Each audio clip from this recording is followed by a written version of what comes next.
the Victorinox Swiss Card Classic. It's like a nice little Swiss Army knife, except it fits into your card. It's about the thickness. For credit cards, can't really see it here, no reference. But either, just trust me on that one. And the little gizmos that it comes with themselves are pretty good, all in quality and stuff. This knife isn't very sharp itself, but you know, it's good for applications, you know, that don't require a very sharp knife. Like you can open packages with this thing, pretty useful for that. The scissors, I personally say, are probably the most useful attachment. The little card thing for opening little packages, things like that. That you don't really want the less precision of a knife to do, basically. Ignore that for a second. You got a little pin here.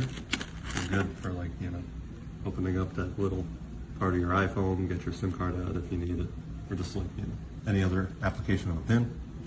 It is admittedly sort of hard to get out with just your finger, but if you use the knife it comes with, you can use the thin side to sort of pry it out. So it's not too much of a problem. There's a nail file. It works as it does. It's a nail file. A little pair of tweezers. They're small enough and they do a good enough job as tweezers, you know. Don't really need to elaborate on that. There's a toothpick here, which I'm not entirely sure of the use for. I wouldn't personally use it if you're stuffing it into your wallet. You know, getting it dirty potentially. But, you know, it's an option and it's there.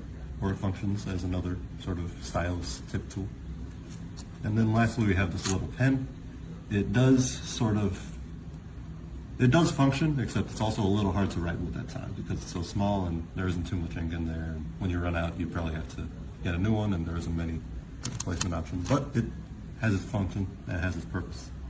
And overall, oh yeah, there's also a little ruler here. It shows in centimeters and then inches on the back. Overall, I'd say it's a pretty cool, pretty nifty little buy if you want to just have something stowed away into your wallet. These little gadgets, but I wouldn't use it for, you know, true emergency purposes. You would want the actual items of each of these things. But yeah. Thanks.